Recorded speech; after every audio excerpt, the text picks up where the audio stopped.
ആരോട് എന്താ പറയേണ്ടത്?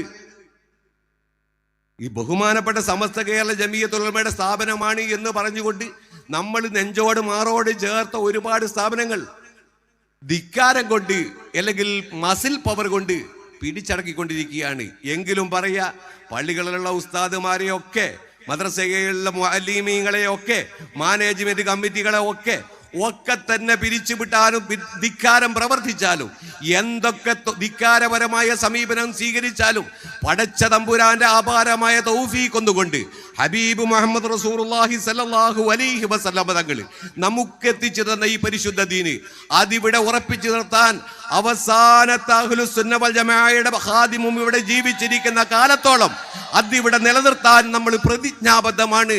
അതിനാരൊക്കെ എന്തൊക്കെ തടസ്സങ്ങളും മസിൽ പവർ ഉപയോഗിച്ചാലും അവർക്കൊന്നും ഈ പരിശുദ്ധ ദീനിനെ പടച്ച തമ്പുരാൻ സംരക്ഷിക്കുമെന്ന് പറഞ്ഞ ഈ ദീനിനെ ഹാമാനും കാറൂനും നമ്രൂദും അബൂജഹലും മറ്റൊരു കാലപ്രവാഹത്തിൽ ഒരുപാട് ഭീകരന്മാർ, ഒരുപാട് അതിഭീകരന്മാരായ ആളുകള്, ഒരുപാട് ഗജപോക്കിരികള്, വീരശൂര പരാക്രമികള്, അവരൊന്നും വിചാരിച്ചിട്ട് ഈ ഭൂമുഖത്ത് നിന്ന് ഒരിഞ്ച് മാറ്റി സ്ഥാപിക്കാൻ കഴിയാത്ത പരിശുദ്ധ ദീന് അത് ഈ കാലഘട്ടത്തിലെ കേവലം കോമാളികളായ ചില ആളുകൾ വിചാരിച്ചാൽ ബഹുമാനപ്പെട്ട സമസ്ത കേരള ജമിയത്തുൽ ഉലമയെയും അതിന്റെ സംഘങ്ങളെയും അതിന്റെ ഖാദിമീങ്ങളെയും നിശബ്ദരാക്കാൻ കഴിയുമെന്ന് വിചാരിക്കുന്നത് ശുദ്ധ ഭാഷയിൽ പറഞ്ഞാൽ മൗഢ്യമാണ്.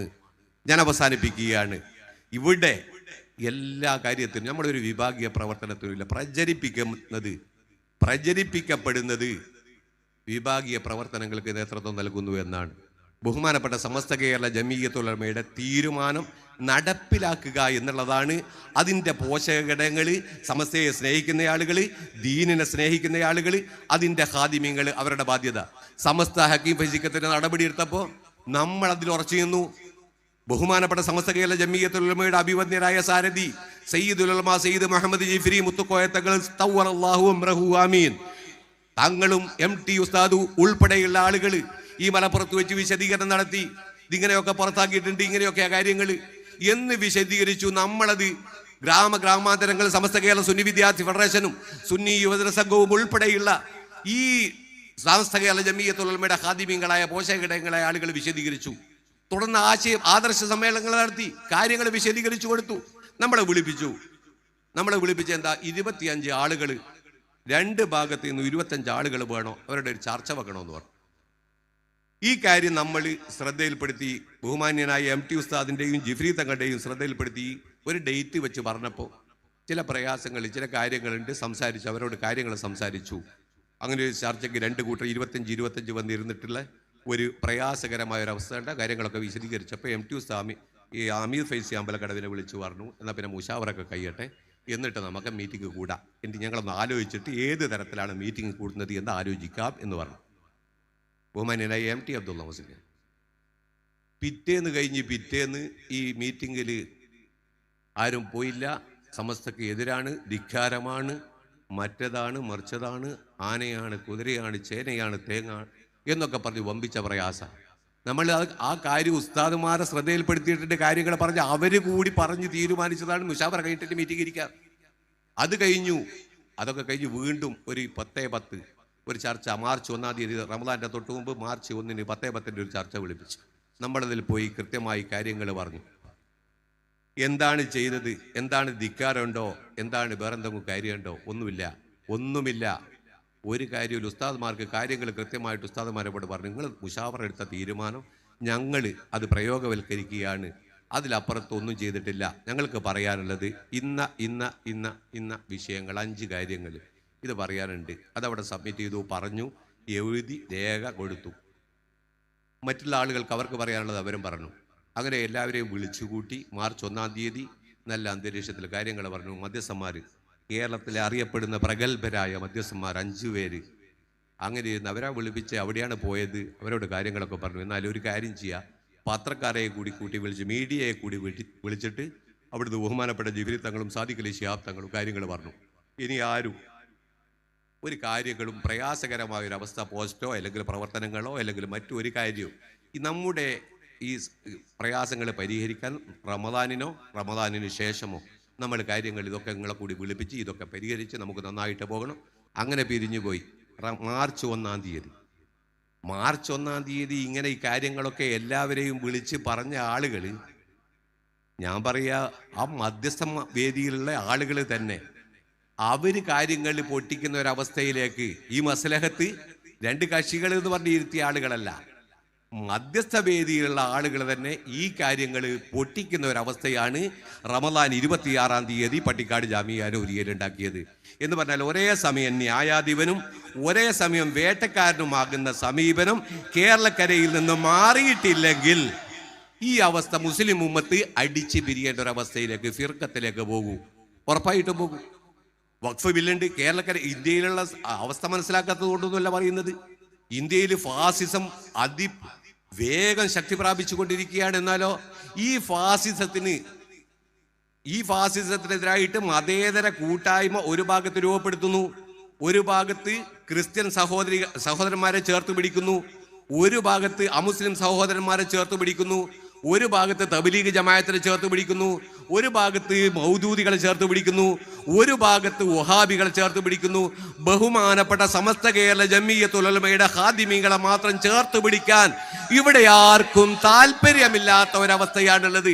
ജനാധിപത്യ മതേതര ചേരിയെ ഒന്നിപ്പിക്കണമെങ്കിൽ ആദ്യം സ്വന്തം കുടുംബത്തിലുള്ള ഈ സമസ്തയുടെ പ്രവർത്തകരെ ഒന്നിപ്പിക്കാൻ ശേഷി വേണ്ടേ? ആർക്കും കഴിയാത്തത് കൊണ്ടല്ല. എല്ലാ വിഷയങ്ങളും തീർക്കാൻ ഒരു അരമണിക്കൂറിന് 30 മിനിറ്റ് കൊണ്ട് തീർക്കാൻ കഴിയുന്ന ആളുകളാണ് കേരളക്കരയിലെ നമ്മുടെ നേതാക്കൾ. പക്ഷെ വേണ്ടെന്ന് വെക്കുന്നു പ്രതികാര നടപടികൾ ചെയ്യുന്നു. അതുകൊണ്ടാണ് ഞാൻ പറഞ്ഞത്, ഈ ഹാമാനും നമ്രൂദും ഫിർഔനൊക്കെ ഇവിടെ നിന്ന് കളിച്ചിട്ട് ഈ ധിക്കാരം, പടച്ച തമ്പുരാനെ തീരെ ഇഷ്ടമില്ലാത്ത ധിക്കാരം, അത് നമ്മുടെ ആളുകൾ ഈ സമസ്ത കേരള ജംഇയ്യത്തുൽ ഉലമയെ തീർക്കാൻ വേണ്ടി അല്ലെങ്കിൽ ഈ ഭൂമുഖത്ത് നിഷ്കാസനം ചെയ്യാൻ വേണ്ടി നടത്തുന്ന മറ്റു ഒരു കാര്യത്തിനും തുടർച്ചയായിട്ട് ബഹുമാനപ്പെട്ട സമസ്ത കേരള ജംഇയ്യത്തുൽ ഉലമയെ അസ്ഥിരപ്പെടുത്താനുള്ള നീക്കം അതേത് ഭാഗത്ത് നിന്ന് വന്നാലും ബഹുമാനപ്പെട്ട സമസ്തയുടെ ഖാദിമീങ്ങൾ അത് ചെറുക്കുക തന്നെ ചെയ്യും. ആദർശ പോരാട്ടത്തിൽ 1, 2, 3 ആദർശം പരിശുദ്ധ ദീനിന് മുൻഗണന നൽകണം. രാഷ്ട്രീയ പാർട്ടികൾ ഏതാകുന്നതുകൊണ്ട് ഒരു കുഴപ്പമില്ല, ഭൗതികമായിട്ട് സമ്പാദിക്കുന്നതിന് കുഴപ്പമില്ല, ഭൗതികമായിട്ട് കച്ചവടം ചെയ്യുന്നതിന് കുഴപ്പമില്ല, ഭൗതികമായിട്ട് ബിസിനസ് ചെയ്യുന്ന ഹലാലായ രൂപത്തിൽ എന്ത് നടത്തുന്നതിന് യാതൊരു കുഴപ്പമില്ല.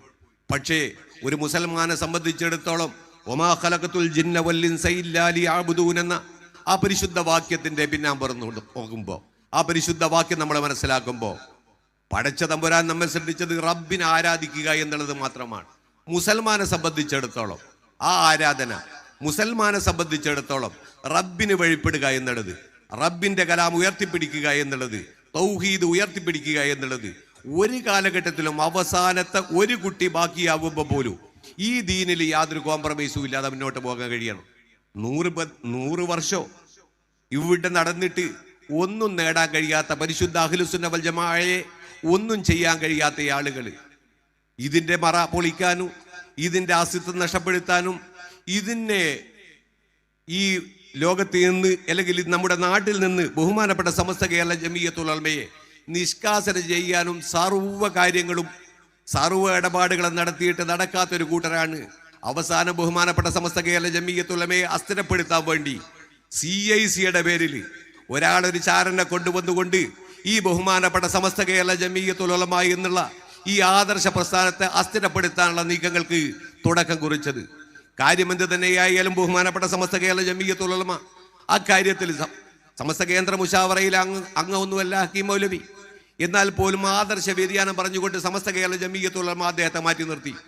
നിലവിലെ കാഴ്ചപ്പാടിൽ നിലവിലെ അവസ്ഥയിലേക്ക് കാര്യങ്ങളിലേക്ക് നേരിട്ട് വന്നാൽ ഈ CIC വിഷയവുമായി ബന്ധപ്പെട്ട് കുറെ കാലത്തെ പ്രശ്നങ്ങളാണ്.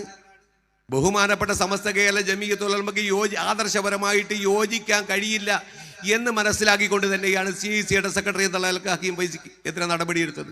CIC പറ്റൂല എന്നോ വാഫി കോളേജുകൾ പറ്റൂല സംസ്ഥ തീരുമാനിച്ചിട്ടില്ല, ഇയാള് പറ്റൂല എന്ന് തീരുമാനിച്ചു. പക്ഷെ ഇയാളെ പിറകെ കൊടിപിടിച്ച് കുറെ ആളുകളെ നടത്തി കൊടുത്തു. എന്ത് കാര്യത്തിന് വേണ്ടിയാണ്? ബഹുമാനപ്പെട്ട സമസ്ത കേരള ജംഇയ്യത്തുൽ ഉലമ 1934-35 രജിസ്റ്റർ ചെയ്ത ഒരു സൊസൈറ്റിയാണ്. ഈ സൊസൈറ്റിക്ക് കേരളക്കരയിലുള്ള ഏത് സൊസൈറ്റിക്കും, അതിന്റെ ജനറൽ ബോഡിക്ക്, അതിന്റെ വർക്കിംഗ് കമ്മിറ്റിക്ക്, അതിന്റെ ഉന്നതാധികാര സമിതിക്ക് തീരുമാനമെടുക്കാനുള്ള സ്വാതന്ത്ര്യം വിദ്യാരാജ്യത്തുണ്ട്. 926 രൂപീകൃതമായ ബഹുമാനപ്പെട്ട സമസ്ത കേരള ജമിയത്തുൽ ഉലമ 934-35 രജിസ്റ്റർ ചെയ്ത ഭരണഘടനയുള്ള ബൈലോയുള്ള ഒരു സൊസൈറ്റിയാണ്. സമസ്ത തീരുമാനമെടുക്കുമ്പോൾ മറ്റുള്ള ആളുകൾക്ക് വിയോജിക്കുക ഒരു കുഴപ്പമില്ല. സമസ്ത എന്നല്ല, ഏത് കക്ഷികൾ തീരുമാനം എടുക്കുമ്പോൾ അതിനോട് വിയോജിക്കാം, ജനാധിപത്യ രൂപത്തിൽ വിയോജിക്കാം, സഹിഷ്ണുതയോടെ വിയോജിക്കാം. ഈ കാര്യങ്ങളല്ലാതെ ബഹുമാനപ്പെട്ട സമസ്ത കേരള ജമിയത്തുൽ ഉലമയെ അസ്ഥിരപ്പെടുത്താനുള്ള നീക്കങ്ങൾ കിട്ടാവുന്ന ആളുകളെയൊക്കെ സംഘടിപ്പിച്ചുകൊണ്ട് ഈ 100 വർഷക്കാലം മൗദൂദികൾക്കും വഹാബികൾക്കും കഴിയാത്ത കാലം ഉള്ളിൽ നിന്നുകൊണ്ട് ചാരപ്പടിയെടുത്തുകൊണ്ട്, പരിശുദ്ധ ദീനിന്റെ ഉള്ളിൽ നിന്നുകൊണ്ട് ചാരപ്പടിയെടുത്തുകൊണ്ട് ചില സുഹൃത്തുക്കളുടെ കാര്യം ബഹുമാനപ്പെട്ട സമസ്ത കേരള ജമിയത്തുൽ ഉലമയെ അസ്ഥിരപ്പെടുത്താൻ വേണ്ടി ശ്രമിക്കുക.